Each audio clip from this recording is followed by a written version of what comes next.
राधे राधे दोस्तों, आज हम बात करेंगे रावण के 3 जन्मों की कहानी श्री कृष्ण के मुख से। हाजिर हो गए हैं आपके संग हम एक बार फिर से एक नए सीक्रेट के संग, जो है रावण के पूर्व जन्म से जुड़ा हुआ। क्या आप लोग जानना चाहेंगे रावण के इन जन्मों के बारे में जो श्री कृष्ण ने स्वयं ही सुनाए थे? कहाँ श्री कृष्ण द्वापर में और कहाँ त्रेता में जन्मा रावण कैसे हुआ था, यह संभव जानेंगे इस वीडियो के माध्यम से। प्लीज़ आप लोग इस वीडियो को पूरा देखें और अंत तक अवश्य देखें, ताकि रावण के विषय में और रावण के पूर्व जन्म के विषय में आपको बहुत सी जानकारियाँ मिल सकें हमारे इस चैनल पर। अगर आप लोग हमारे चैनल पर पहली बार आए तो सब्सक्राइब करके बेल आइकन को प्रेस करना ना भूलें। शुरू करते हैं आज की यह नई वीडियो। यह बात उस समय की है जब इंद्रप्रस्थ में राजसी युद्ध हो रहा होता है। उसी बीच में यह बात आती है कि सब में से प्रधान कौन है, किसको प्रधान मुखिया या यजमान बनाया जाए। यह सुनकर सभी लोग कहने लगे कि हमसे बुद्धिमत्ता में और सबसे निपुणता में श्री कृष्ण ही सबसे सर्वोच्च परी हैं, इसलिए श्री कृष्ण को ही यहाँ का अध्यक्ष बनाना चाहिए, ताकि जब तक हमारा यज्ञ सफल ना हो तब तक कृष्ण हमारी इस यज्ञ की रक्षा करें। यह देखकर सभी लोगों ने सहमति जताई, लेकिन वहां पर बैठा हुआ शिशुपाल बहुत ही ज़्यादा आतंकता के कारण श्री कृष्ण पर बोलने लगा कि ये छलिया ग्वाला, गाय चराने वाला, माखन चोरी करने वाला, चोर कहीं का चराने वाला, यह बैठेगा एक अध्यक्ष के रूप में, वो भी एक राजसी यज्ञ में। यह सुनकर श्री कृष्ण के समक्ष जितने भी लोग बैठे थे, जो श्री कृष्ण के शुभचिंतक थे, वह शिशुपाल की ओर भिड़ने लगते हैं, लेकिन कृष्ण मना कर देते हैं और कहते हैं कि इसे जो कुछ भी कहना है कहने दो, मैं इसे कुछ भी नहीं कहूँगा। अंत में अर्जुन जब उनसे पूछते हैं कि प्रभु आप ऐसा क्यों कर रहे हैं, तब श्री कृष्ण बताते हैं कि यह मेरा बुआ का लड़का है और मैंने अपनी बुआ को वचन दिया है कि जब तक यह 100 अपराध ना कर लेगा तब तक मैं इसे नहीं मारूंगा। अंत में शिशुपाल बढ़ते बढ़ते श्री कृष्ण पर बहुत ही ज़्यादा आरोप लगाता है। जब 100 पाप पूर्ण हो जाते हैं तब शिशुपाल पर श्री कृष्ण अपना सुदर्शन चक्र का प्रयोग करते हैं, जिसके पश्चात श्री कृष्ण उसका सिरधड़ से अलग कर देते हैं। यह देखकर सभी लोग चौंक जाते हैं और चौंकने के कारण अंत में शिशुपाल के दिव्य शरीर से निकलती हुई एक ज्योति श्री कृष्ण के अंदर ही समाहित हो रही होती है।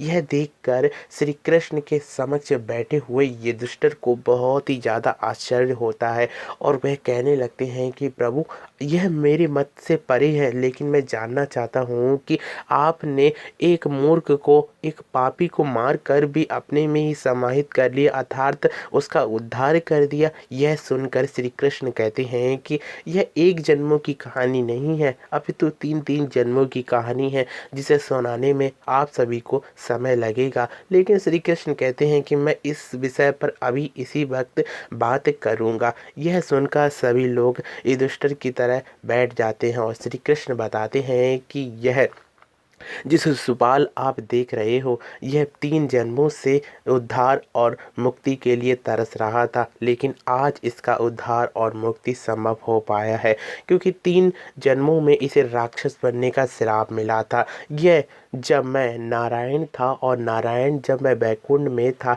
एक बार सनकादि ऋषि जब मेरा दर्शन करने के लिए पहुंचते हैं, उस समय द्वारपाल के रूप में जय और विजय नाम के 2 मेरे पार्षद होते हैं, जिन्हें देखकर वह सभी लोग रुक जाते हैं और कहते हैं कि मुझे नारायण का दर्शन करना है। लेकिन होता यह है कि जय और विजय आदि ऋषियों को जब उन्होंने प्रवेश ना दिया तब उन्होंने श्राप दिया कि जिस प्रकार से आप पार्षद के रूप में श्री कृष्ण और नारायण के रूप में बैठे हुए स्वयं जगन्नाथ का इस प्रकार से मुझे दर्शन नहीं करने देते हो, जाओ आप 3 जन्मों तक राक्षस बनोगे और श्री कृष्ण जो स्वयं नारायण बैठे हुए हैं उनसे बैर कर बैठोगे। यह सुनकर सभी लोग क्षमा मांगते हैं। अंत में नारायण भी कहते हैं कि मैं संतों और भक्तों का ही अधीन हूँ, जो सनकादि ऋषियों ने कहा है वह तो होकर ही रहेगा। अंत में जब पहला जन्म मिलता है तब वह दोनों हिरणाक्ष हिरण्याक्ष और हिरण्यकश्यप बनकर आते हैं। जिस प्रकार से हिरण्याक्ष का अंत करने के लिए 12 रूप में जब पृथ्वी का अंत करने जा रहा होता है हिरण्याक्ष, तब उसका अंत करने के लिए 12 भगवान आते हैं। और जब उसका बड़ा भाई हिरण्यकश्यप को यह बात पता चलती है, तब वह अपने ही पुत्र भक्त प्रहलाद पर बहुत ही ज़्यादा अत्याचार करता है। इसके कारण वह स्वयं नारायण, स्वयं नरसिंह रूप धारण कर कर हिरण्यकश्यप का अंत करते हैं और भक्त प्रहलाद की रक्षा करते हैं। यही दोनों जब त्रेता युग आता है, तब त्रेता युग में रावण और कुंभकर्ण बनते हैं। रावण और कुंभकर्ण जब यह दोनों बनते हैं, तब मैं श्री राम का रूप धारण कर कर अपनी पत्नी श्री सीता का दर्शन और मार्गदर्शन करने के लिए जब मैं वनों में भटक रहा था, उसी दिनों रावण ने मेरी पत्नी सीता को हरण कर लिया। जिसके पश्चात मैंने सेतुबंदी पर एक सेतु बनाया और उसके पश्चात अपनी पत्नी प्रिय सीता को पाकर पर श्री अयोध्या धाम पहुंच गया। उन्हीं दिनों में रावण का मैंने अंत किया और रावण के अंत के पश्चात कुंभकर्ण का भी अंत हो जाने के पश्चात यही दोनों द्वापर युग में आकर शिशुपाल और दंत्रवक्र के रूप में जन्मे हैं। शिशुपाल तो अभी अभी मुक्त हो गया क्योंकि इसके 3 जन्म पूर्ण हो चुके हैं, लेकिन दंत्रवक्र अभी मुक्त नहीं हुआ है। वह भी अपने मित्र की प्रतिकार लेने के लिए अवश्य ही जल्दी आएगा, जो मेरे ही हाथों से मारा जाकर बाद में मुक्ति को प्राप्त हो जाएगा। यह सुनकर सभी लोग चौंक जाते हैं और कहते हैं कि शिशुपाल 3 जन्मों से अपनी मुक्ति के लिए तरस रहा था, जो एक राक्षस के रूप में था। पहले जन्म में सतयुग में जब हिरण्याक्ष हिरण्यकश्यप बना, दूसरे युग में जब रावण और कुंभकर्ण बना और तीसरे द्वापर युग में जाकर उसे मुक्ति प्राप्त हुई। भगवान आपकी महिमा अपार है। श्री कृष्ण कहते हैं कि यही नहीं, इनकी मुक्ति के कारण ही कई भक्तों का मार्गदर्शन भी हो पाया है कि कभी भी साधु संतों का मार्गदर्शन भगवान के बीच में रोकना नहीं चाहिए। इसी के संग आपको पता चल गया कि रावण के 3 जन्मों में कौन कौन से युग में क्या क्या नाम थे।